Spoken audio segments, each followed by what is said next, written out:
18वीं शताब्दी में बंगाल में एक अत्यंत प्रभावशाली व्यक्तित्व का उदय हुआ, यानी एक प्रभावशाली व्यक्ति थे, उनका उदय हुआ। वे थे राजा राम मोहन राय। अब हम राम मोहन राय के बारे में पढ़ेंगे। वे एक नए ढंग के व्यक्ति थे जिनमें प्राचीन और नवीन ज्ञान का मेल था। भारतीय विचारधारा और दर्शन की उन्हें गहरी जानकारी थी। वे संस्कृत, फारसी और अरबी भाषा के विद्वान थे, यानी वो तीनों ही भाषा के विद्वान थे और उस हिंदू मुस्लिम संस्कृति की उपज थे जो उस समय भारत के सुसंस्कृत वर्ग के लोगों पर छाई हुई थी। यानी उस जो हिंदू मुस्लिम संस्कृति की उपज भी वही थे जो भारत के जो एक सुसंस्कृत वर्ग था, एक लिमिटेड वर्ग था, काफ़ी ज़्यादा सुसंस्कृत था, तो वो उन लोगों पर ये चीज़ छाई हुई थी। उन्होंने अंग्रेजी और पश्चिमी के धर्म और संस्कृत के स्रोतों की खोज के लिए ग्रीक, लातिनी और इब्रानी भाषाएं भी सीखी। पश्चिमी सभ्यता के विज्ञान और तकनीकी पक्षों ने भी उन्हें आकर्षित कर लिया था। जो विद्वान थे पश्चिमी सभ्यता के और तकनीकी जो टेक्निकली जो पक्ष थे वे उससे प्रभावित थे काफ़ी ज़्यादा। अपने दार्शनिक और विद्वतापूर्ण झुकाव के कारण राम मोहन राय अनिवार्य रूप से प्राचीन साहित्य की ओर झुके।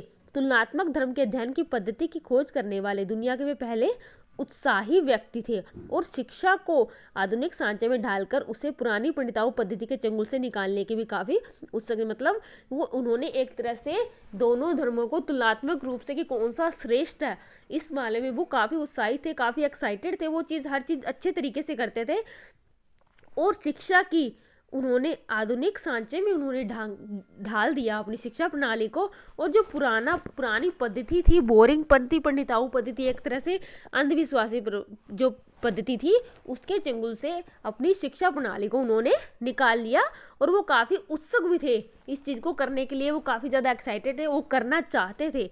उन्होंने गवर्नर जनरल को गणित, भौतिक विज्ञान, रसायन शास्त्र, जीव विज्ञान और अन्य उपयोगी विज्ञानों की शिक्षा की आवश्यकता पर जोर देते हुए भी लिखा था। उन्होंने कहा था कि जो गवर्नर जनरल थे उनको उन्होंने कहा था कि गणित, भौतिक विज्ञान, रसायन शास्त्र, जीव विज्ञान और अन्य उपयोगी जो विज्ञान की ज़्यादा जरूरत चीज़ें थी उनकी आवश्यकता पर जोर देते हुए लिखा था कि भारत में इन चीज़ों की काफ़ी ज़्यादा, इनके ज्ञान की काफ़ी ज़्यादा आवश्यकता है। तो इस शिक्षा पर उन्होंने काफ़ी ज़्यादा जोर दिया था। इन सबसे अधिक वे समाज सुधारक भी थे, यानी अभी तक तो उन्होंने सिर्फ भाषाओं का ज्ञान, धर्म के बारे में, शिक्षा प्रणाली के बारे में ही कुछ किया था, इसके अलावा वो समाज सुधारक भी थे।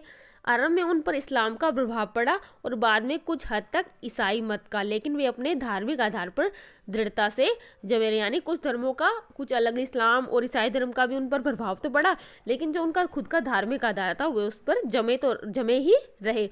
परंतु उन्होंने इस धर्म को उन कुरीतियों और कुप्रथाओं से मुक्त करने का प्रयास किया जो उसके साथ संबंधित हो गई थी। ब्रिटिश सरकार ने सती प्रथा पर रोक उन्हीं के आंदोलन के कारण लगाई थी। यानी वो समाज सुधारक थे, वो अपने धर्म पर भी उन्होंने अपने पैर जमा रखे थे, लेकिन अपने धर्म के में कुछ गलत बातें थी वो जो उससे जुड़ी हुई थी वो उसको हटाना चाहते थे। राम मोहन राय भारतीय पत्रकारिता के प्रवर्तकों में से भी थे। यानी जो राजा राम मोहन राय हैं वो समाज सुधारक भी थे, शिक्षा प्रणाली में भी उन्होंने काफ़ी ज़्यादा इम्प्रूवमेंट करवाई थी। उसके अलावा वो पत्रकारिता के प्रवर्तकों में से भी थे, उन्होंने पत्रकारिता का भी किया था स्टार्ट। सन 1780 के बाद भारत में अंग्रेजों ने अखबार निकाले।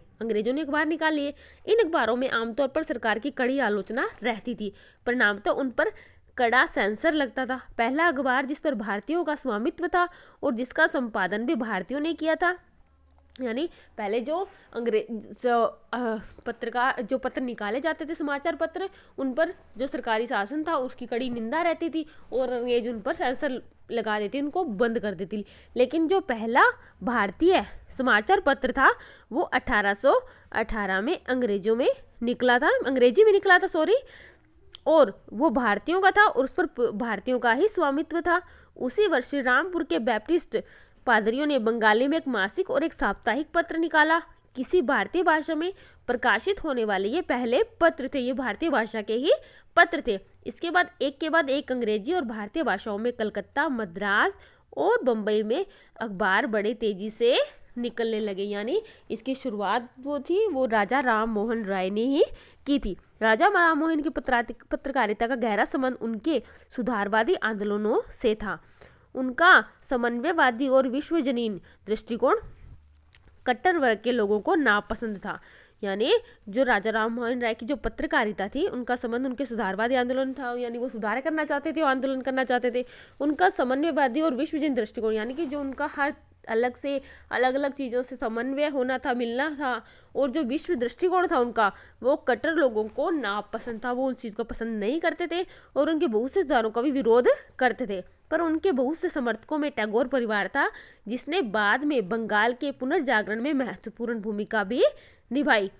राम मोहन राय दिल्ली सम्राट की ओर से इंग्लैंड गए और 19वीं सदी के आरंभिक वर्षों में ब्रिस्टल में उनकी मृत्यु हो गई। यानी जो राम मोहन राय थे उन्होंने समाज सुधार के कार्य भी काफ़ी किए थे, आंदोलन किए थे, शिक्षा प्रणाली में भी उन्होंने काफ़ी ज़्यादा इम्प्रूवमेंट करने की कोशिश की थी और अपने धर्म में कुछ जो गलत बातें थी उन्होंने दूर करने की कोशिश की थी, और इनके कारण ही काफ़ी ज़्यादा समाचार पत्र निकल पाए जिन पर भारतीयों का पूरा हक होता था।